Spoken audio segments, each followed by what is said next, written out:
आप सभी प्रिय दर्शकों को बसंत पंचमी यानी कि सरस्वती पूजा की अनंत शुभकामनाएं।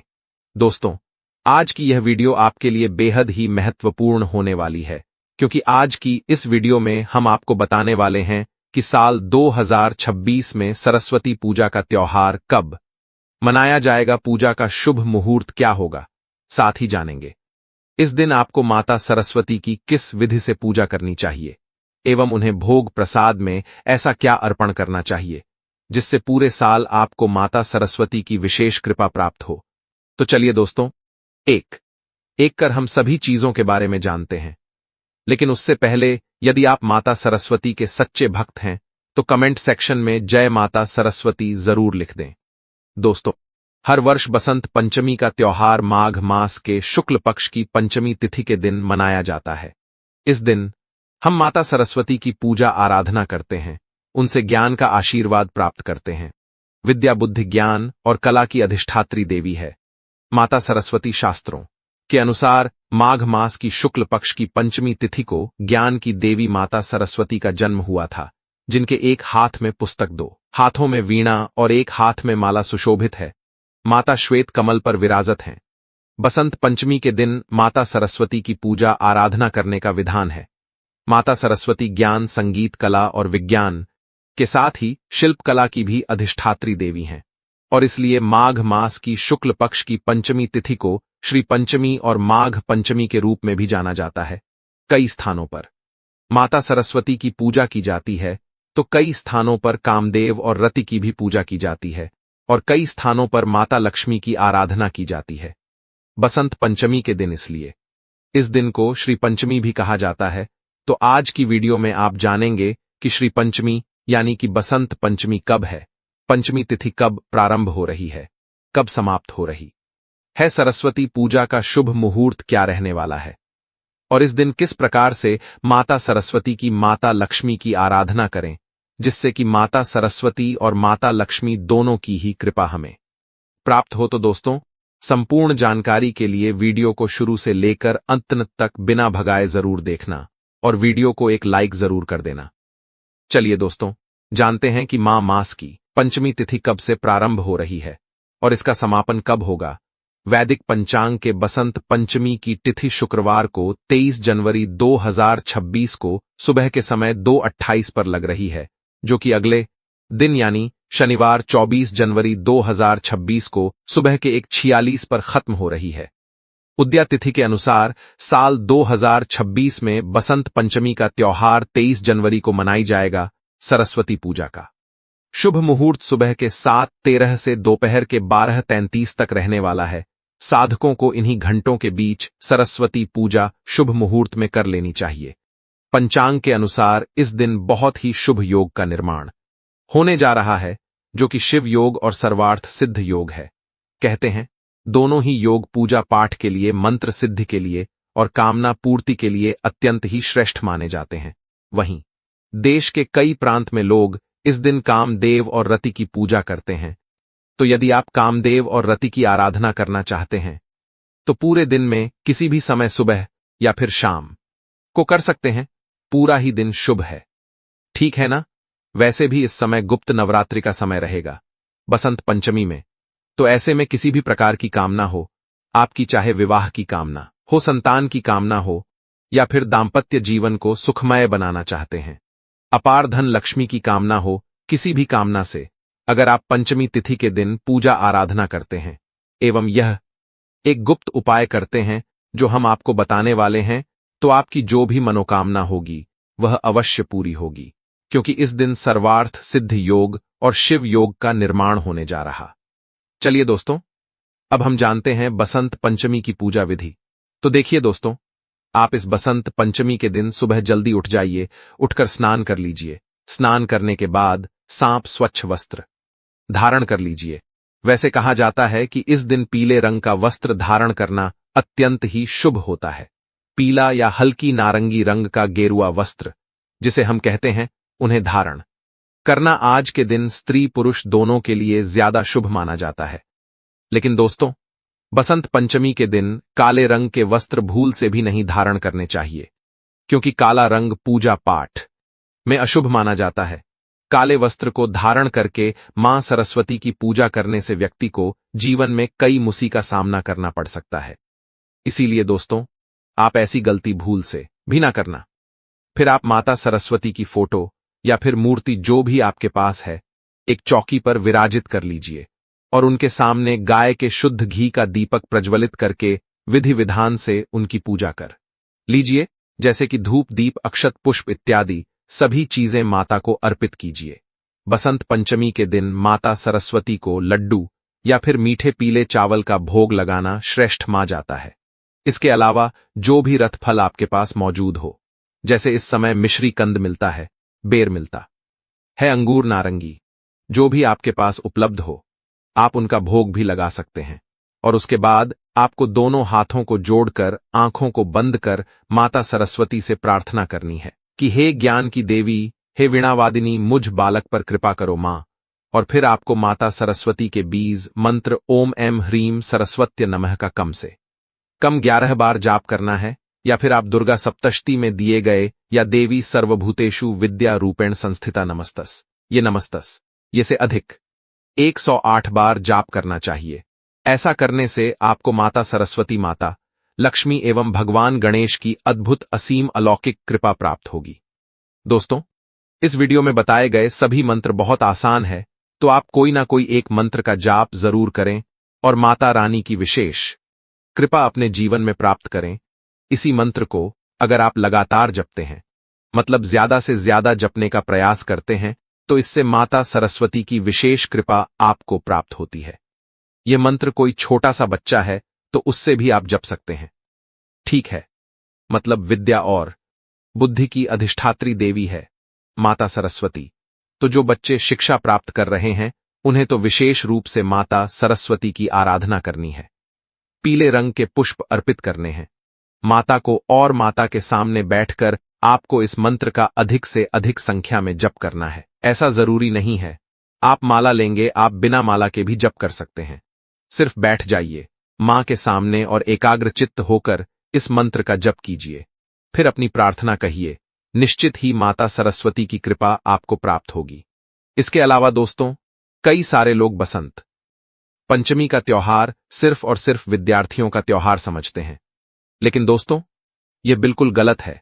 चाहे आप व्यापारी हो या आप नौकरी रोजगार में हो, आप बच्चे हो या बड़े हो, इससे कोई फर्क नहीं पड़ता। आपको निश्चित रूप से बसंत पंचमी के दिन माता सरस्वती की पूजा आराधना करनी चाहिए, क्योंकि माता सरस्वती सिर्फ विद्या की नहीं बल्कि बुद्धि की भी देवी है। और यदि कोई व्यक्ति अपने जीवन में माता लक्ष्मी कृपा प्राप्त करके बहुत सारा धन अर्जित भी कर लेता है, और उसे अगर माता सरस्वती का आशीर्वाद प्राप्त नहीं होता, तो उसके द्वारा अर्जित किया गया सारा धन उसकी खुद की कुबुद्धि की वजह से नष्ट हो जाएगा। इसलिए दोस्तों, चाहे आप व्यापारी हो या नौकरी रोजगार करते हैं या आप गृहिणी ही क्यों ना हो, आपको भी इस दिन माता सरस्वती की पूजा एवं उनसे जुड़े उपाय जरूर करनी चाहिए। तो चलिए दोस्तों, जो पहला उपाय हम आपको बताने जा रहे हैं, यह उपाय हमारे व्यापारी भाइयों एवं बहनों के लिए है। यदि आपका व्यापार अच्छा नहीं चल रहा, यदि आपको अपने व्यापार में बीते कई दिनों से मंदी का सामना करना पड़ रहा है, तो आप बसंत पंचमी के दिन पढ़ने वाले बच्चों को कॉपी, किताब, पेंसिल भेंट स्वरूप जरूर दान करें। ऐसा करने से आपको माता सरस्वती की विशेष कृपा प्राप्त होगी। वही दोस्तों, यदि आप या आपके परिवार में कोई यदि कॉम्पिटिटिव एग्जाम की तैयारी कर रहे हैं लेकिन सफलता प्राप्त नहीं हो रही, यदि आप नौकरी रोजगार की तलाश में है लेकिन आपको नौकरी रोजगार नहीं मिल रहा है, तो हो सकता है दोस्तों आपकी कुंडली में राहु का अशुभ परिणाम हो, जिसके वजह से आपके बनते हुए कार्यों में रुकावट आ रही हो एवं करियर में उन्नति नहीं मिल पा रही हो। इस स्थिति में आपको यह उपाय निश्चित तौर पर सफलता दिला सकता है। तो देखिए, आपको करना क्या है कि बसंत पंचमी के दिन माता सरस्वती की पूजा के लिए पहले ही पीला चंदन घीस कर रख ले और इसी चंदन से माता की पूजा करें। पूजा करने के दौरान चंदन को माता के चरणों से स्पर्श करवाकर एक शीशी में रख ले। इसके बाद हर रोज स्नान के बाद माता सरस्वती का ध्यान करते हुए जब एग्जाम देने जाएं, तो कानों की जड़ में लगा ले। ऐसा करने से आपका एग्जाम में अच्छा प्रदर्शन करेंगे और राहु के कष्टों से भी मुक्ति मिलेगी। साथ ही साथ दोस्तों, यदि आपके जीवन में किसी भी प्रकार की कोई समस्या चल रही हो, चाहे वह सेहत या संतान को लेकर हो, या धन संपत्ति से रिलेटेड हो, या फिर यदि आपको कोर्ट कचहरी पुलिस आदि के लगातार चक्कर लगाने पड़ रहे हो, तो आपको बसंत पंचमी के दिन माता सरस्वती के साथ साथ महाकाली की भी पूजा की जाती है। इस दिन माता काली की पूजा में पेठा या कोई अन्य फल अर्पित करें। इसके बाद ओम एन हरीन क्लीन महासरस्वती नम मंत्र हम आपको दोबारा बता देते हैं। मंत्र है ओम एन रिंकली महासरस्वती नम। तो बहुत ही चमत्कारी उपाय हमने आपको बताया, निश्चित तौर पर यह उपाय आपके लिए शुभ फलदायी होगा। बस आप मंत्र का 108 बार जप करें। ऐसा करने से सभी संकटों से मुक्ति भी मिलती है और बुद्धि का विकास होता है। वहीं दोस्तों, अगर आपका बच्चा जल्दी चीजों को समझ नहीं पा रहा या फिर एग्जाम पास में है, तो बच्चों से बसंत पंचमी के दिन सरस्वती पूजा करवाए, साथ ही अपनी कॉपी किताब पेन पेंसिल आदि की भी पूजा करवाएं और गरीब व जरूरतमंद बच्चों को किताब कॉपी पेंसिल आदि पढ़ाई लिखाई वाली चीजों का दान करवाएं।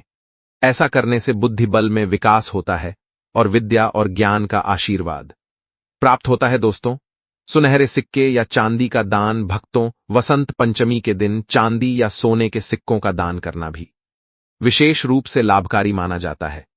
यह दान विशेष रूप से व्यापारियों के लिए शुभ होता है, क्योंकि यह उनके व्यवसाय में वृद्धि और समृद्धि लाता है। आप चांदी के सिक्के किसी मंदिर में या फिर गरीबों को दान कर सकते हैं। साथ ही साथ फल और मिठाई का दान भक्तों, वसंत पंचमी के दिन विशेष रूप से फल और मिठाई का दान करना अच्छा माना जाता है। आप जरूरतमंदों को ताजे फल, विशेष रूप से केले सेब अंगूर और संतरे जैसे फल दे सकते हैं। इसके साथ साथ मिठाई का दान भी करें, जैसे कि लड्डू हलवा या अन्य पारंपरिक मिठाइयां जो इस दिन विशेष रूप से बनाई जाती हैं। फल और मिठाई का दान करने से व्यक्ति की सेहत अच्छी रहती है और यह उसके जीवन में मिठास और सम का प्रतीक होता है। इसके अलावा यह दान समाज में प्रेम और सद्भावना को बढ़ाता है। सरस्वती पूजा की कहानी ब्रह्मा वव पुराण और मत्स्य पुराण से संबंधित है। एक पौराणिक कथा के अनुसार एक बार ब्रह्मा जी धरती पर विचरण करने निकले, जहां उनका ध्यान मनुष्यों और जीव जंतुओं पर गया, जो उन्हें नीरस और शांत दिखाई दिए। यह देखकर ब्रह्मा जी को अपनी रचना में कुछ कमी महसूस हुई और उन्होंने अपने कमंडल से जल निकालकर पृथ्वी पर छिड़क दिया, जिससे 4 भुजाओं वाली एक स्त्री प्रकट हुई, जिसके एक हाथ में वीणा, एक में माला, एक में पुस्तक और एक हाथ में वरमुद्रा थी। चतुरानन ने उन्हें ज्ञान और कला की देवी मां सरस्वती के नाम से पुकारा। ब्रह्मा जी के कहने पर सरस्वती जी ने वीणा के तार झंकृत किए, जिससे सभी प्राणी बोलने लगे, नदियां बहने लगी, हवा ने भी संगीत पैदा किया। कहा जाता है तभी से बुद्धि व संगीत की देवी के रूप में मां सरस्वती की पूजा की जाने लगी। वहीं एक दूसरी कथा के अनुसार एक बार माता सरस्वती ने भगवान श्री कृष्ण को देखा और वे उन पर मोहित हो गई थी। वह उन्हें पति के रूप में पाना चाहती थी, लेकिन भगवान कृष्ण ने उन्हें बताया कि वे केवल राधा रानी के प्रति समर्पित है। लेकिन मां सरस्वती को मनाने के लिए भगवान कृष्ण ने उन्हें वरदान दिया कि आज से माघ के शुक्ल पक्ष की पंचमी को समस्त विश्व तुम्हारी विद्या व ज्ञान की देवी के रूप में पूजा करेगा। कहते हैं उसी समय भगवान श्री कृष्ण ने सबसे पहले देवी सरस्वती की पूजा की। तब से ही बसंत पंचमी के दिन मां सरस्वती की पूजा लोग करते आ रहे हैं। योग और धन कुबेर योग का अद्भुत निर्माण होने जा रहा है और ऐसा दिन पूरे 144 वर्षों बाद ही आया है। तो 2 ऐसे योग बन रहे हैं जिसमें कि आपने इस उपाय को कर लिया तो समझ लीजिए कि आपकी किस्मत के ताले अब खुल जाएंगे और रातों आपका भाग्य चमक जाएगा। जो लोग बहुत ज्यादा पैसे को लेकर परेशान हैं, 1-1 रुपए की घर में कमी है, लोगों से पैसा उधार ले रहे हैं, हमेशा घर में जरूरतों को पूरा करना चाहते हैं लेकिन नहीं कर पा रहे हैं, पैसों को लेकर घर में क्लैश बढ़ता जा रहा हो, हमेशा घर में निर्धनता बनी रहती है, तो आपको माता लक्ष्मी की कृपा पाने हेतु यह उपाय जरूर करना चाहिए। क्या है यह उपाय? चलिए जानते हैं। लेकिन उससे पहले अगर आप भी अपने जीवन में श्री लक्ष्मी गणेश महाराज की कृपा प्राप्त करना चाहते हैं तो कमेंट में जय लक्ष्मी गणेश जी की जरूर लिख दें। चलिए जान लेते हैं कि कौन सा पहला उपाय है जो आपको इस दिन करना है।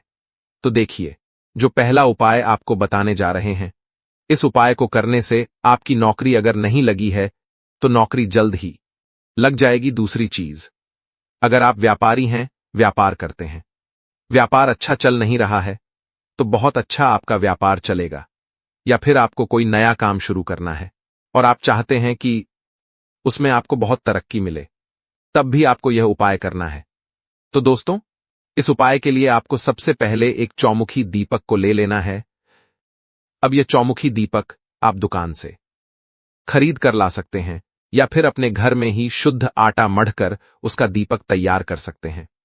पर किसी कारणवश यदि आप चौमुखी दीपक का इंतजाम ना कर पाए, आपको बाजार में यह दीपक ना मिल पाए और आपको यह दीपक बनाना आता भी ना हो, तो आप मिट्टी का एक मामूली दीपक ले ले हैं ना, जो साधारण दीपक होता है, और उसमें ही आप 4 बाती लगा दें। ऐसा करने से ये एक मुखी दीपक भी 4 मुखी दीपक के बराबर आपको फल देगा। अब कई सारे लोग यह प्रश्न पूछेंगे कि भैया हमें इसमें बाती कौन सी लगानी है, लंबी वाली या गोल वाली? तो देखिए दोस्तों, जब कभी भी हम चौमुखी दीपक का उपाय करते हैं तो हम इसके लिए हमेशा लंबी बाती का ही प्रयोग करते हैं। लेकिन यह बाती आपको रुई की नहीं बनानी है, बल्कि जो मौली धागा होता है ना, उसकी आपको यहां पर बात बना लेनी है और इस एक दीपक के अंदर आपको गाय का शुद्ध घी डाल देना है और फिर आपको इस एक दीपक को लेकर के चले जाना है अपने घर में, जहां पर भी आपने माता लक्ष्मी की तस्वीर या फोटो स्थापित कर रखी है।